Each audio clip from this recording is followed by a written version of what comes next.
Marvel Soni Spiderman का first look उन्होंने जारी कर दिया है एंड इट्स काइंड ऑफ थोड़े मेरे डाउट्स हैं इसको लेके, क्योंकि मैं इसको लेके बताता हूँ। क्योंकि जो पहले 3 ट्रेलर आए थे या पहले जो 3 फ़िल्में आई थी इस आईपी की, वो काफ़ी ज़्यादा इंटरेक्टिव थी एंड उनके जो फर्स्ट लुक आए थे काफ़ी ज़्यादा इंटरेक्टिव थे। उनके कैरेक्टर्स को लेके, उनके प्रेज़ेंटेशन को लेके, प्लस जिस तरीके से वो वर्ल्ड बिल्डअप किया गया था, प्लस वो मार्वल का फ़ेज़ ऐसा चल रहा था, वो एरा जो था 2017 से लेके 2019 तक का, अप टू 2021 तक का, वो काफ़ी ज़्यादा उस समय मार्वल की मूवीज़ एक्साइटेड लगती थी। काफ़ी ज़्यादा लोग उसको लेके एक्साइटेड रहते थे। प्लस वो उस समय जो वर्ल्ड बिल्डअप था वो काफ़ी ज़्यादा एक्साइटिंग था। प्लस रॉबर्ट डाउनी जूनियर का कैरेक्टर उस समय था, as a iron man exist करता था उस टाइम पे। तो उसका भी छोटा-मोटा कैमियोज़ आ जाता था। तब स्पाइडरमैन, जो मार्वल स्पाइडरमैन उन्होंने प्रेज़ेंट किया था, वो काफ़ी ज़्यादा उस समय इंटरेस्टिंग लग रहा था, क्योंकि रॉबर्ट डाउनी जूनियर का भी उसमें इम्पैक्ट रहा था। बट हाल-फिलहाल में जो अभी वो एक नया सेटअप करने जा रहे हैं, एक मार्वल को रिबूट करने जा रहे हैं फ्रॉम डूम्सडे।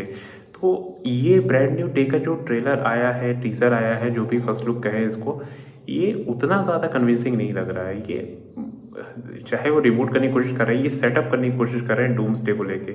बट जितना फर्स्ट लुक में मैंने देखा, वो एक्साइटमेंट नहीं आ पा रहा है, जो नो वे होम के टाइम पे आ रहा था, जो फार फ्रॉम होम के टाइम पे आ रहा था। तो ये एक्साइटमेंट वो देखने को नहीं मिला अब तक ये ब्रांड न्यू डे में। तो इसलिए थोड़े मेरे डाउट्स हैं इसको लेके। आई होप मैं रॉन्ग हूँ, क्योंकि मार्वल का ये जो टाइम चल रहा है सिंस 2022 से अब तक, मूवीज़ ऑन एंड ऑफ रही हैं। अच्छी मूवीज़ भी आई हैं तो भी वो ऑन एंड ऑफ रही हैं। तो अब एक्साइटमेंट ज़्यादा हो जाती है, क्योंकि स्पाइडरमैन है, ज़ाहिर-सी बात है आप देखने के लिए जाएँगे उसको, क्योंकि एक वो पुराना एक टच बना हुआ है स्पाइडरमैन के साथ, तो आप उसको देखने के लिए जाएँगे। टोबी मैguire के स्पाइडरमैन के साथ एक ज़्यादा पुराना टच बना हुआ है, कि जो लोग जो समझते हैं उसको।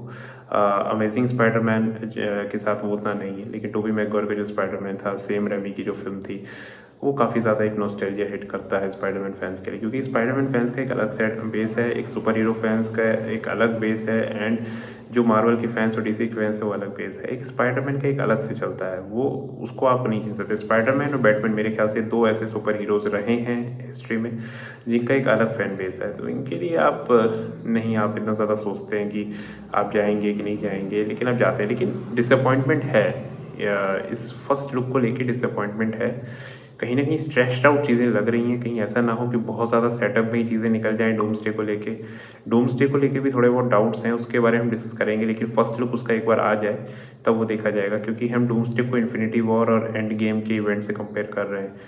आई am not sure whether it is to be right और रॉन्ग, क्योंकि रॉबर्ट डाउनी जूनियर का कमबैक होगा एज़ अ डूम, किस तरीके से होगा, किस तरीके से प्रेज़ेंट करेंगे, वो देखने वाली बात होगी। लेकिन हम एंड गेम, इन्फिनिटी वॉर से उसको कंपेयर नहीं कर सकते, जितना मुझे अब तक मैंने मार्वल को स्टडी किया है।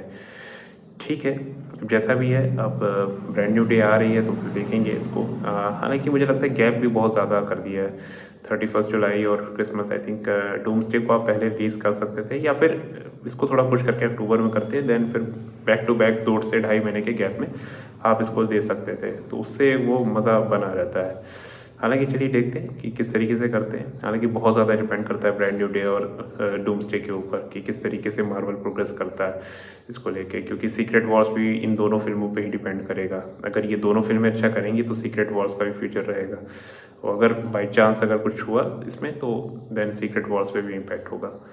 So let's see what's gonna happen.